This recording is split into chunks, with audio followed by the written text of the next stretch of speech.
भाषिक कौशल्य, मराठीच्या भाषिक कौशल्याच्या काय पायऱ्या, एकूण किती पायऱ्या आहेत? 5. कोणकोणत्या? श्रवण, संभाषण, भाषण, वाचन आणि लेखन. कोणकोणत्या? श्रवण, संभाषण, भाषण, वाचन आणि लेखन. या काय मराठी भाषेच्या पायऱ्या. कोणत्या? कशा पायऱ्या? भाषिक कौशल्याच्या पायऱ्या. कोणाच्या पायऱ्या? भाषिक कौशल्याच्या पायऱ्या. बघा आता भाषिक कौशल्याच्या पायऱ्या एकूण किती आहे? 5. भाषिक कौशल्याच्या पायऱ्या किती आहे? एकूण 5 पायऱ्या. श्रवण, संभाषण, भाषण, वाचन आणि लेखन. बघा सर्वात वरचं याला काय म्हणायचं? शिखरभूत कौशल्य. काय म्हणायचं? शिखरभूत कौशल्य. कोणता? ठेवाला. सर्वात जे वरचा याला काय म्हणायचं? शिखरभूत कौशल्य. आणि याला पायाभूत कौशल्य. याला काय म्हणायचं? पायाभूत कौशल्य. बघा पहिला आपण घेऊ श्रवण. पहिली पायरी घेऊ. आता पहिली पायरी घेत असताना लक्षात ठेवा श्रवण. श्रवण म्हणजे काय होते? कान. श्रवण म्हणजे काय? कान. भाषा शिकत असताना प्रथम कशाचा वापर केला जातो? कानाचा. नंतर कशाचा केला जातो? संभाषण. नंतर भाषण. नंतर वाचन आणि नंतर लेखन. बघा श्रवण. श्रवण म्हणजेच कान. भाषा शिकताना कानाचा वापर. जर कानाचा श्रवणाचा दोष राहिला तर काय काय निर्माण होतो? श्रवण दोष. बघा पहिला आहे अपश्रवण. अपश्रवण म्हणजे चुकीचे ऐकणे. चुकीचे ऐकणे म्हणजेच काय? अपश्रवण. नंतर अश्रवण. अश्रवण म्हणजे काय होते? बहिरा. अश्रवण म्हणजे काय होते? बहिरा. आणि नंतर अर्धश्रवण म्हणजे अर्धवट ऐकणे. म्हणून कान कसे पाहिजे तुमचे? चक पाहिजे. बिलकुल सर्व गोष्टी व्यवस्थित ऐकायला आल्या पाहिजे. जर तुम्ही ना अर्धवट ऐकलं, समजलं का? अर्धवट ऐकलं तर काय होते? तुम्हाला भाषा पण कशी होते? अर्धवट शिकायला मिळते. भाषा पण तुमची कशी होते? अर्धवट. म्हणून एक तर तुम्ही ना भाषा शिकत असताना कानाला काय नाही पाहिजे? बहिरे नाही पाहिजे. जर तुम्ही कानाला बहिरे राहिले तर तुम्हाला भाषा शिकता येईल का? भाषेचं कौशल्य कळेल का? नाही कळत. चुकीचं ऐकलं तरी भाषेचं कौशल्य कळेल का? नाही. म्हणून लक्षात ठेवा अपश्रवण म्हणजे चुकीचे ऐकणे, अश्रवण म्हणजे बहिरा आणि अर्धश्रवण म्हणजे अर्धवट ऐकणे. म्हणून भाषा कौशल्याच्या पायऱ्या. बघा म्हणून भाषा शिकत असताना बघा आपल्या कानाने बरोबर ऐकणं गरजेचं आहे. तरच तुमच्या भाषिक कौशल्य मजबूत होतो. ठीक आहे. नंतर हे झालं. नंतर संभाषण. बघा कानाला ऐकले पण तुम्हाला संभाषण पण काय करता आलं पाहिजे. संभाषण पण करता आलं पाहिजे आणि भाषण पण देता आलं पाहिजे. बघा तुम्ही ऐकता कोणातरी सोबत तुम्ही संभाषण करत आहे आणि तुम्ही कोणा समोर तरी भाषण करत आहे. या तिन्ही क्रिया जेव्हा एकत्र घडते, बघा जेव्हा एकत्र घडते त्याला श्रवण, संभाषण, भाषण म्हणतात. बघा श्रवण, संभाषण, भाषण या तिन्ही क्रिया काय करतो? भाषिक कौशल्यामध्ये एकत्र घडते. बघा डबल सांगतो. भाषिक कौशल्यामध्ये श्रवण, संभाषण, भाषण या तिन्ही क्रिया एकत्र घडल्या पाहिजे. बघा मी संभाषण करत आहो, तुमच्यासोबत भाषण करत आहो, पण तुम्ही कानानं ऐकत आहे. तिन्ही क्रिया होत आहे का? हो. 3 क्रिया या एकत्र घडल्या पाहिजेत. समजलं भाषिक कौशल्यामध्ये. नंतर येतो चौथी पायरी. कोणती? वाचन. बघा वाचन कसं असते भाषिक कौशल्यामध्ये. बघा वाचताना 3 प्रकार आहे. एक प्रकट वाचन. प्रकट वाचन म्हणजे मोठमोठ्याने. समजलं का? प्रकट वाचन म्हणजे कसं? मोठमोठ्याने. जसं आपण जिल्हा परिषद शाळेमध्ये म्हणतो बे एक बे बे दुने 4.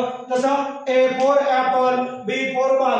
मोठमोठ्याने वाचते लहान लहान मुलं वाचते ना. मग हे काय झालं? प्रकट वाचन. नंतर येतो गती. गती म्हणजे ह्या वेळेमध्ये वाचणे. फास्ट मध्ये बिलकुल जेवढी वेळ आहे ह्या वेळेमध्ये वाचता आलं पाहिजे. त्याला काय म्हणायचं? गती वाचन. आणि मूक वाचन. मूक वाचन म्हणजे मनातल्या मनात वाचणे. समजलं का?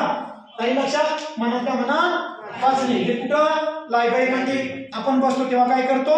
मनातल्या मनात. लक्षात ठेवा. मग हे वाचनाचे किती प्रकार आहे? 3. मुखवाचन, गतिवाचन, प्रकट वाचन. समजलं का? मुखवाचन, गतिवाचन म्हणजे ते पंडित काहीतरी म्हणते ना होमवर्क 6 असे कसे बिलकुल फास्ट मध्ये म्हणते सत्यनारायणची कथा करते तेव्हा. हे 3 झालं. बघा या वाचनालाच ज्ञान भंडाराची गुरुकिल्ली म्हणतात. या 5 पायऱ्यापैकी ज्ञान भंडाराची गुरुकिल्लीची पायरी कोणती आहे? वाचन. वाचन ही पायरी महत्वाची आहे. तुम्हाला बघा वाचता आलं पाहिजे, लिहिता आलं नाही तरी चालते, वाचलं तरी तुमच्या लक्षात राहते. समजलं का? लिहिता नाही आलं तरी चालेल. नंतर शेवटची पायरी कोणती आहे? लेखन. कोणती आहे? लेखन. लेखन कोणतं? अनुलेखन. अनुलेखन म्हणजे त्याचं अनुकरण करणे. म्हणजे काय करणे? 10वी 12वी मध्ये काप्या पाहून लिहिणे. कापी पाहून लिहिणे म्हणजे कोणाचं तरी आपण अनुकरण करतो ना, मग याला काय म्हणायचं? अनुलेखन. बघा लिहिताना कोणाचं तरी पाहून लिहिणे किंवा कापी करून लिहिणे याला काय म्हणायचं? अनुलेखन. आणि गतिलेखन. गतिलेखन म्हणजे त्या वेळे बघा त्या वेळेपुरतच लिहिलं पाहिजे. जर तुम्हाला विचारलं बघा 3 तास 1 तासाचा पेपर आहे तर 1 तासात त्या वेळेमध्ये लिहिता आलं पाहिजे. समजलं? याला काय म्हणायचं? गती. गती म्हणजे वेळ. त्या वेळेत बघा त्या वेळेपुरतं किंवा त्या वेळेवरच जेवढा आहे तेवढं लिहिता आलं पाहिजे. वेळेच्या मर्यादित लिहिता आलं पाहिजे. समजलं? हे झालं. नंतर श्रुत लेखन. श्रुत म्हणजेच काय? ऐकत जाणे लिहित जाणे. ऐकत जाणे लिहित जाणे. जसं आपण गाणे लिहितो, लावून देतो ना, ऐकतो आणि लिहित जातो, लिहितो ना, त्याला काय म्हणायचं ना? श्रुत. शुद्ध नाही म्हणायचं. शुद्ध लेखन म्हणजे अक्षर चांगले होते. श्रुत लेखन म्हणजे ऐकत जाणे लिहित जाणे. आणि गती म्हणजे त्या वेळेवर त्या वेळेच्या मर्यादित लिहिता आलं पाहिजे. आणि अनु म्हणजे कोणाचं तरी पाहून लिहिणे, अनुकरण करून लिहिणे. हे लेखनाचे किती प्रकार आहेत? 3 प्रकार. वाचनाचे 3 प्रकार आणि श्रवणचे 3 प्रकार.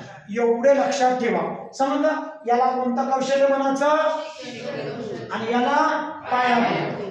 लक्षात ठेवा हे शिखरभूत आणि हे पायाभूत. आणि लक्षात ठेवा या 5 पैकी ज्ञान भंडाराची गुरुकिल्ली कोणाला म्हणायचं? कोणाला?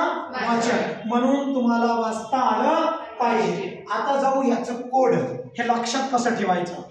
पहिली पायरी कोणती? 2री 3री 4थी 5वी. बघा याचं कोड देतो. काय ते? श्र संभा वाले. बघा लक्षात ठेवा काय? बघा श्र संभा बघा वाले काय? बाबा. लक्षात ठेवा बाबा असंच होय लक्षात राहण्यासाठी. बघा श्र संभा वाले बाबा. श्र संभा वाले बाबा. श्र म्हणजे श्रवण. श्र म्हणजे श्रवण. संभा स म्हणजे संभाषण. बघा भा म्हणजे भाषण. वाले वा म्हणजे वाचन. ले म्हणजे लेखन. हे झालं वाले. बाबा हे असं श्री संभावाले बाबा भाषिक कौशल्य शिकवते. श्री संभावाले बाबा भाषिक कौशल्य शिकवते. राहील लक्षात? म्हणून बघा श्र म्हणजे श्रवण, स म्हणजे संभाषण, भा म्हणजे भाषण, वा म्हणजे वाचन, ले म्हणजे लेखन. समजलं इथपर्यंत? कशाचा बघत आपण? भाषिक कौशल्याच्या पायऱ्या. किती पायऱ्या एकूण? 5. या जर 5 पायऱ्या जर तुमच्या मजबूत असेल तर तुमचं भाषिक कौशल्य म्हणजे भाषेचा काय होतो? तुमचा विकास होतो. समजला? तुम्हाला भाषा वेळेवर समजते. काही लक्षात इथपर्यंत? याच्यामध्ये काही अडचण? बघा या 3 क्रिया एकत्र होतो. बोलणे ऐकणे सोबत घडले पाहिजे. समजलं का? मी बोलत आहे तुम्ही ऐकत आहे म्हणजे कानाचा वापर होत आहे तुमच्या आणि माझ्या. त्या 3 क्रिया एकत्र घडतो आणि या वेगवेगळ्या. राहील इथपर्यंत लक्षात? ठीक आहे.